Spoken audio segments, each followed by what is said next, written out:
Hey guys, so we're going to be covering our first chapter today. It's going to be chapter 1's careers and certifications. So we're going to understand career clusters, career pathways, evaluate HVACR career options, determine which exams and corresponding certifications are most suited for achieving your career goals, understand the tools needed for success in the workplace, and understand the importance of professional certifications. Basically what that means is we're going to cover all the topics associated with careers, how to go about choosing the right career path for you. In this industry, there's a lot of different things that you can do. You don't necessarily have to be a service technician. You can be an installer, you can be a designer, you can get into building automation, you can do duct design, you can do sales, just to name a few things. So we're going to go ahead and cover that stuff. Some other things: understand the value of an accredited HVACR program, explain the value of continuing education and training, understand EPA regulations, and become involved in HVACR service organizations and trade associations. We'll definitely cover in depth more on each of these different topics as we go along, and I'll give you what my personal opinions are and what the industry is really saying.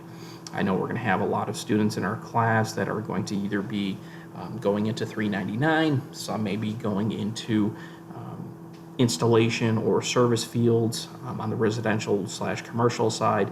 So we're going to try to address both of those as much as we can. So career planning. The first thing is we want a job, something you do to earn income. A job may be working at McDonald's. You may not necessarily see yourself working there for long periods of time, but it's something to get you by, get you a couple of bucks in the meantime. You may have a job right now as you're going to school. A career is something that we're going to have for potentially the rest of our lives. This is a path that we choose to ensure that we are not only going to provide financial income to ourselves and our families, but to also provide some joy. We want to be able to enjoy what we do while we're getting paid for it.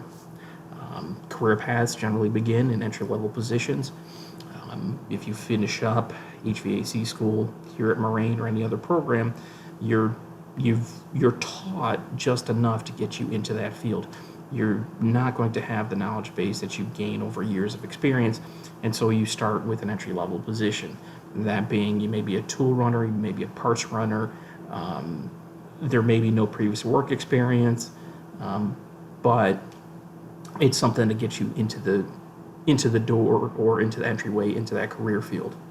As you do that a little bit more, the more experience, the more knowledge you get, the more responsibility you'll end up earning. So there's a couple of different career paths when it comes to HVACR. You can do design, so that would be like an engineer, a drafter, a surveyor. Those are the people that are going to really be dealing with computers, the software associated with that, doing load calculations. Yeah, I'm sure you guys aren't familiar with that. What a load calculation is it's a way of determining how much heat loss and how much heat gain we get into a space. So if I have, let's just say, 1,000 square foot room, I need to be able to know how much heat loss and heat gain are in that room to be able to properly size that system. And the only way of doing that is through a load calculation. And what you end up doing is you put the information of that room into a software program, the space, the size of the space, the windows, the insulation, floor construction, ceiling height, all this stuff, and it spits out a number and it tells you exactly what size system you need. So that's really on the design side. If you get into installation, you may have to do a little bit of design because you're going to need to know what the heat loss and the heat gain are for certain spaces, so you're going to size the equipment properly as well as the ductwork. So just because you get into design doesn't mean that, into installs or service, that you may not know also how to do the designing. On the construction pathways, we can do HVACR installations, so that's just brand new homes. They're going to get ductwork, they're going to get new systems put in, on the heating and cooling side, and that's the type of work that you would be doing. You can do sheet metal work as well. There's a huge demand for sheet metal, especially in our area. If you go down to Florida, unfortunately, there isn't much sheet metal. It's all flex duct, so not nearly as good as metal, but it's also a little bit cheaper. So down in Florida, it seems like that works for them. Up in here in Illinois, sheet metal is required. You can only do small little runs of flex duct. It's really not energy efficient, and it has to be wrapped with insulation to really get the proper conditioning value out of it. Now, if it's in a space that that's not exposed to the elements, so for example, if it's in an attic or a basement, it may require insulation, but if it's running through your walls, that space is conditioned, meaning we have heating and cooling inside that space. Generally, you don't have to insulate it. So getting a little bit ahead of ourselves here, but I at least want to give you guys as much information as I can, when I can.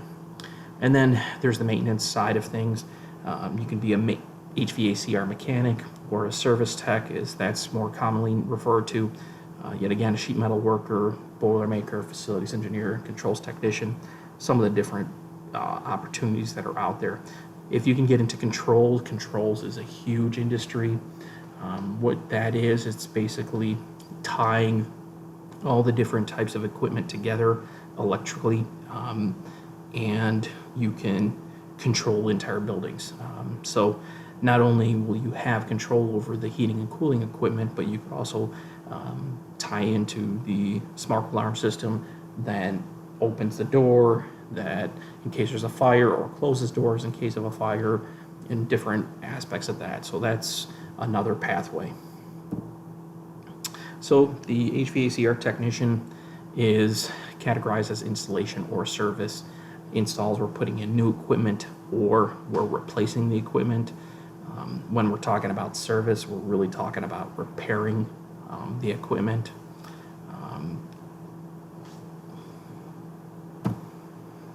This is a nice little chart that I have just to showcase how much a technician really makes. And this is just gotten off the website from last year at salary.com. And this doesn't necessarily mean this is what you will be making, but it's just a standard of just to show you exactly what the pay is in this type of field. And so you're projected right around $50,000. If you're an entry-level position or candidate, you're definitely going to be making less, but the median is about $50K. Now, for a maintenance technician, same type of salary. If we're doing installation, $50K. If we're doing service, roughly about the same. From my experience, doing installation, you'll probably make a little bit less than service. The reason being, installation is not necessarily repetitive, but you have minimal impact on the system. So we're really removing an old system. We're disconnecting gas lines, disconnecting electrical, disconnecting the sheet metal on a furnace side. We're gonna then reconnect everything, and in essence, we're done. Whereas on service, you have to troubleshoot and you have to diagnose exactly what's going on with the system. There may be different things that are going on with the system, which may mean it's possibly like a bad blower motor, but further testing needs to be done in order to figure that out. So it takes a little bit of a different mindset to be able to do that type of work. So then we have the drafter and the designer. The drafter prepares construction drawings for systems, and like I was saying, they use computer-aided design software, and they're going to basically put everything down onto paper so that way the installers can actually put this in. The designer prepares designs for smaller AC systems, may have a 2-year or 4-year degree, and then they work with the engineers. So if you're a designer, same thing, median salary is about 52, so you're about in the same general price range, especially getting into this industry. As you get better in it, obviously your income will increase. So now we have the engineer and the estimator. The engineer is going to design large-scale systems. So we're not talking about houses no more, but we're talking about factories or office buildings or schools, that sort of thing. And they do have a bachelor's degree in mechanical engineering, so there's a lot of school involved, ensuring that the system is really going to work like it's supposed to. And we're talking about $1 million of money going into potentially some of these facilities, and we want to ensure that the individual designing the system really knows what they're doing.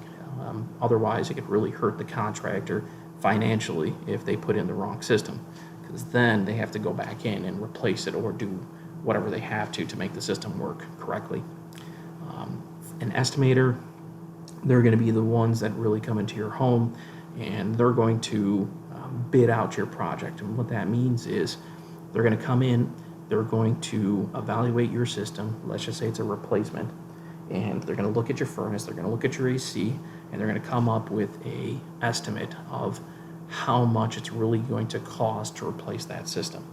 And based off of that number, you as the customer would determine if that's something that you want to move forward with, or if you feel like another company would be better suited for you. So the engineer, starting off generally, you're going to be in the higher range because you do have a lot more schooling. Median income is about $70K for something like that. The better you get at your job, just like anything else, you should see an increase in your pay. So we have also the energy auditor. This is really becoming standard practice, especially with all the homes that are being Energy Star certified.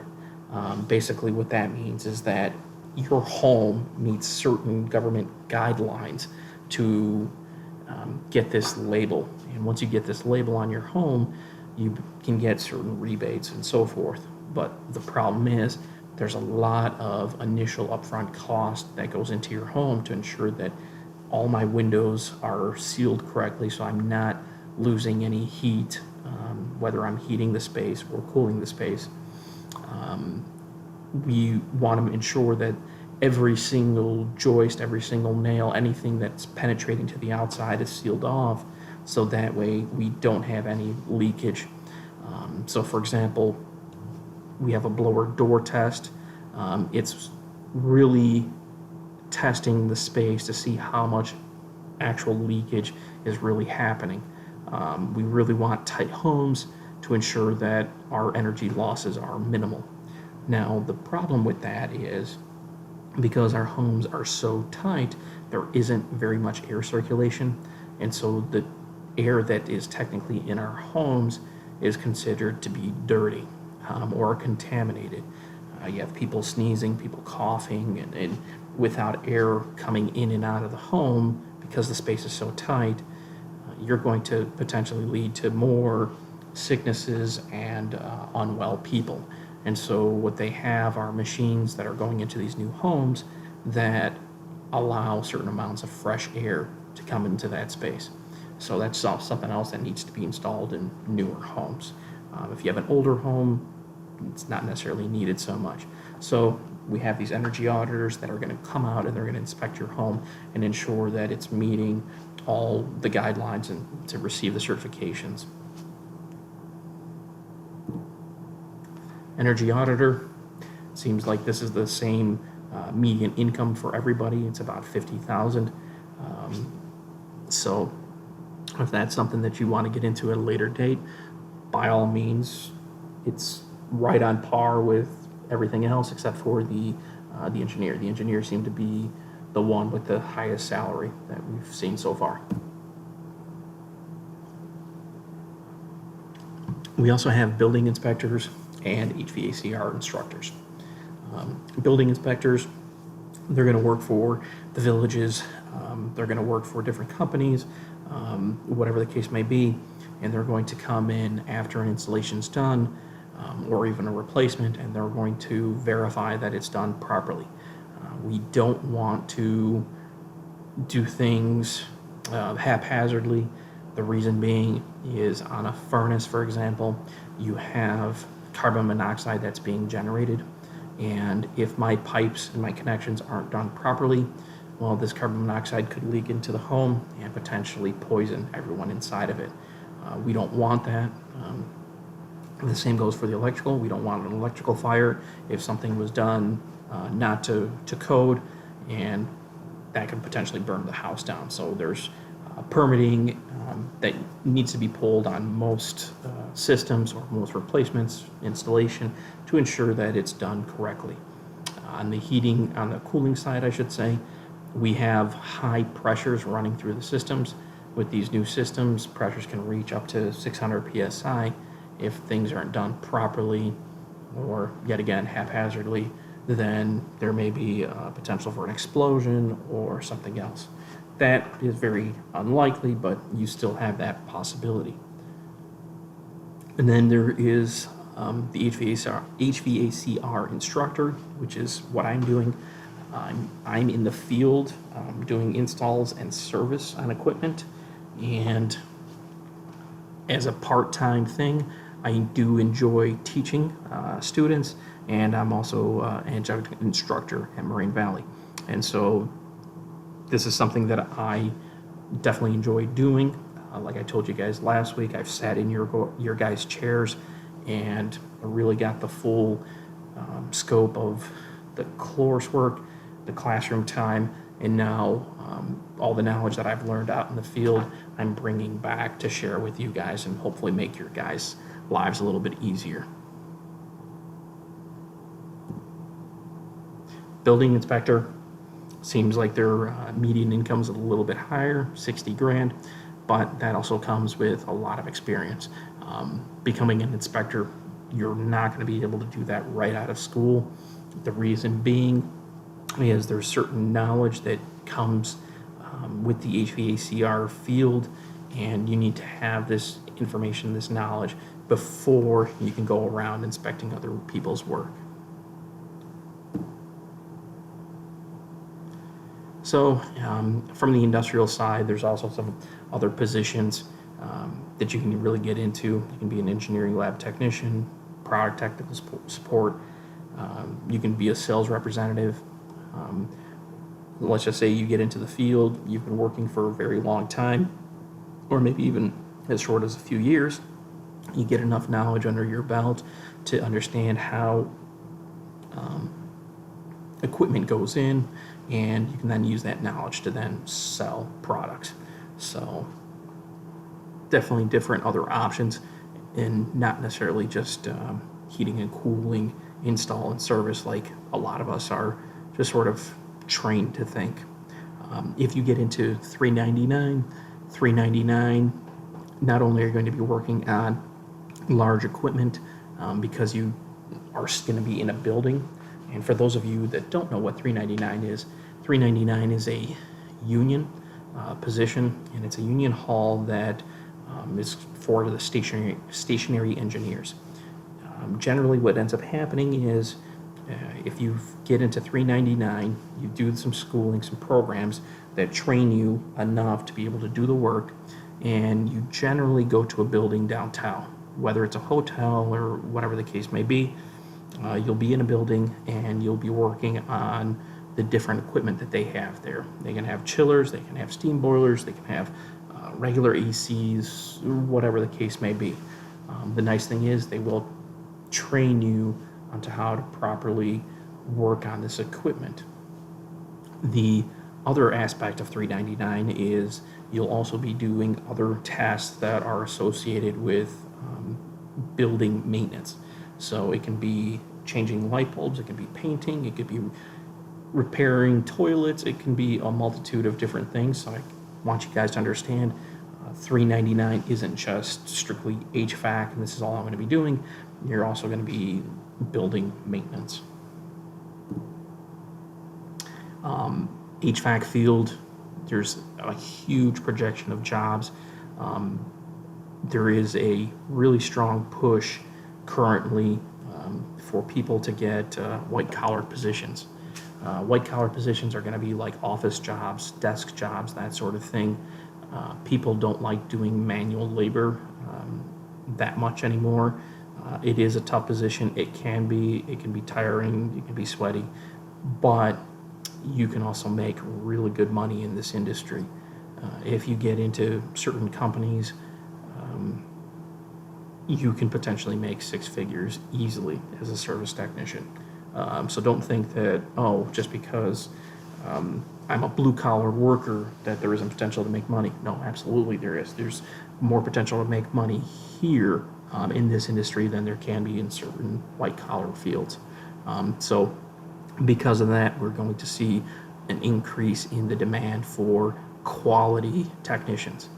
From my personal experience, if you're a quality technician, you will be paid handsomely. Career search, there's different websites that are available for you to look and to find different positions. I think Monsters out there. What else is there? Career Builder, LinkedIn, different places that like that post different job offerings. There's a couple of different organizations too. NATE, ASHRAE, ACCA. NATE is sort of like a third-party licensing organization, and basically what they do is they have the students or the members take different classes to keep up with their certifications. So basically, if you're a NATE member, you may have to take 4 or 5 classes that year to maintain your NATE certification. There's also tests that you have to take to ensure that you know the different material before you can move up to the next thing. My personal experience is there are some companies that do like NATE, that do certify their technicians. Unfortunately, I've never met a single person from a customer's perspective that really cares about NATE. So I think initially when it first came out, it was a good thing. Now it's sort of dwindling down, and to be honest, unless it's the owner of the company, nobody really cares about NATE. ASHRAE and ACCA, those are governing bodies for different mechanical code that you'll come across. Other ways to find jobs: trade magazines, unions, of course 399, different contractors, manufacturers, networking. Talk to people, let them know that, hey, I'm looking for a job, or I've got this skill set, and so that way they at least you pass on your information to somebody else, knowing that you're looking for a position. You'd be surprised at how many times just from networking you can find a potential job. Another thing is, believe it or not, is Facebook groups. If you join HVAC groups, chats, what ends up happening is there'll be people in there that'll say, hey, I'm looking for a technician in this area. So we've got a global network there. It may not be ideal for you at the moment, but somebody may hint to you that, hey, we've got this position open, maybe you guys can jump on it. So the application process often begins on the internet. Some of the smaller companies, they still may want you to come in person, drop off a resume, fill out an application. It depends on the company, but either way, you should have a resume available outlining your education and work experiences. Highlight your skills and certifications, list your references, at least 3, and have a good cover letter. You want to ensure that your resume is as professional as possible. There are different tools available, as well as, I believe at Moraine, the Learning Center. They will help you with potentially the resume building. I know that sometimes there's classes that are available as well just for this. With COVID going on, though, I don't know, but if you need some help with resumes, let me know, and I can definitely try to point you guys in the right direction with it. So this is just a regular sample resume. If you guys want to copy the format of this, not necessarily verbatim, but you definitely want to have a nice, presentable, professional-looking resume. Interview skills, research the employer, prepare questions about the company and position. It's nice when you walk into an interview and when you're asked about the company, you already have information and your knowledge about them.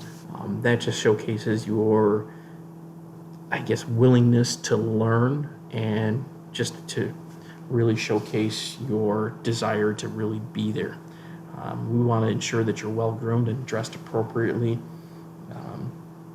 whether that's wearing a button-up shirt or a polo, or I think a suit may be a little bit much for the regular installer service tech position, but you definitely want to control your appearance. Turn off your cell phones and mobile devices, offer a firm handshake, make eye contact, and greet with a formal introduction. If this is something that you have some issues with, maybe practice with someone, practice in the mirror, just trying to really showcase your strengths. That's going to be the big thing, is know what your strengths are, what you're willing to offer the company. That seems to be a question that comes up frequently, is what can you offer us? Have that sort of in the back of your mind. Maybe Google some typical interview questions. That way you're prepared for this process. Send a thank you letter to the interviewer. A lot of people don't do this very much, but from my personal experience, it helped.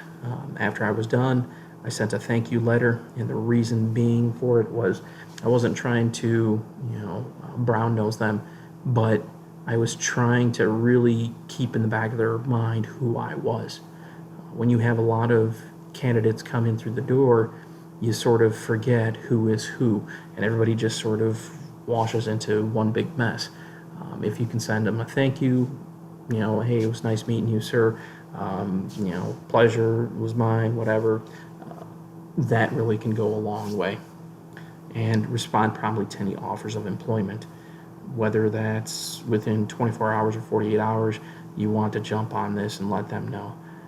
Even if you don't accept it for whatever reason, just kindly let them know. That says a lot about your character, and it doesn't burn that bridge. Maybe in the future date, hey, something changes and you need that position, well, you can still go there. They liked you, they made you an offer. It just may have not been the right offer at the time. Workplace success, follow dress code and grooming guidelines. Be punctual, dependable, responsible. Manage your time well. Work when it's time to work.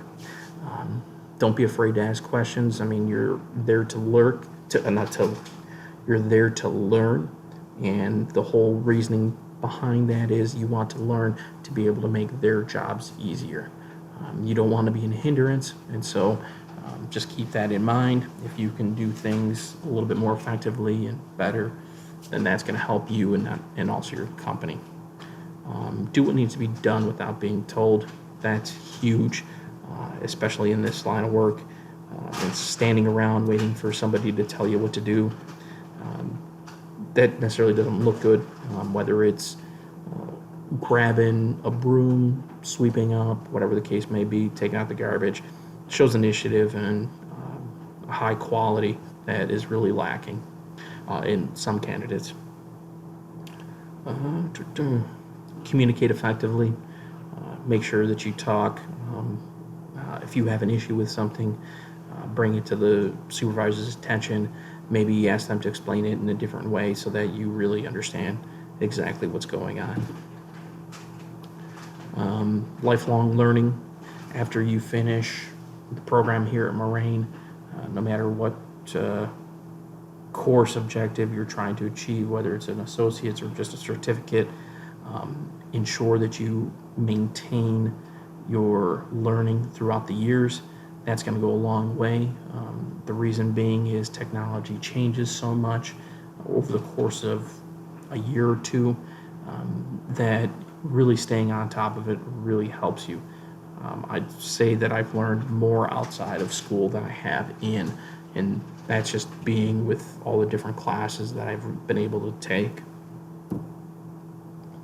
So just some different traits and skills that you'll need to become an HVACR person.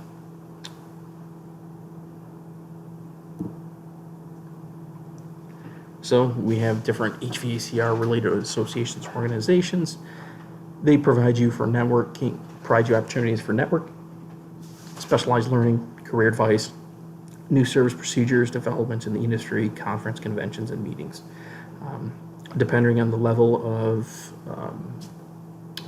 knowledge and depending on how far you want to go in this industry, you can stay a service technician, you can go into controls, you can own your own business. All these things that you develop over the years help you succeed later in life. Certifications, credentials that show an individual has attained a level of competence regarding a specific topic or set of competencies, often targeted at different levels. So we'll have certifications at Marine, so you'll become a entry-level HVAC technician, and as you progress, you receive different certificates all the way up until you receive an Associate's of Stationary Engineering. And that's nice to have. I recommend everyone to get those certificates once you obtain them. The reason being is you can throw that on your resume. Even though it may take you, say, 2 years to finish the Associate's program, you at least can have a certificate or two, and that way when you're looking for a job, you can say, hey, Mr. Bossman, I already have my intro to HVAC certification or advanced HVAC certification, and they may look at you in a more positive light. And you have apprentices, especially in 399, they'll learn from the people on the job, and they'll then often help you along in achieving your journeyman card. As you move further on down in the knowledge that you learn, there are other certifications outside of just Moraine Valley that you can obtain, and that just really depends on how far you really want to take it and what career path you've chosen. So we talked HVAC excellence as an organization. It's usually for students and techs. To be honest, I haven't really heard of them or dealt with them, I should say, much. NATE is the big one, but if you want to do it for yourself, go right on ahead. Generally speaking, I don't hear much feedback from NATE or a demand for them in particular. And then you have RSES and then UA Star. Not very familiar with them either, but know that they are out there and available. Some states require licensing for HVACR contractors, technicians. In Illinois, the only thing that you need is the EPA card. What the EPA card is, it's a test that you take. It's administered by the EPA, and it's to ensure that we are handling and disposing of refrigerant properly. As we go on in this class, we'll dive deeper into refrigerants and how they affect the environment, but know that refrigerants are dangerous and they pollute the environment, according to the EPA.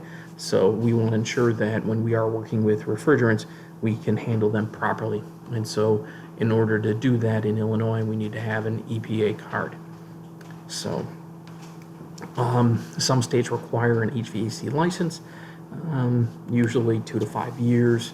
For that, you have a licensing exam and you pay a license fee. Then often licenses require a yearly renewal. It's sort of like an electrician's license or a plumber's license. In order to do that sort of field, that sort of work, you need to have that certification.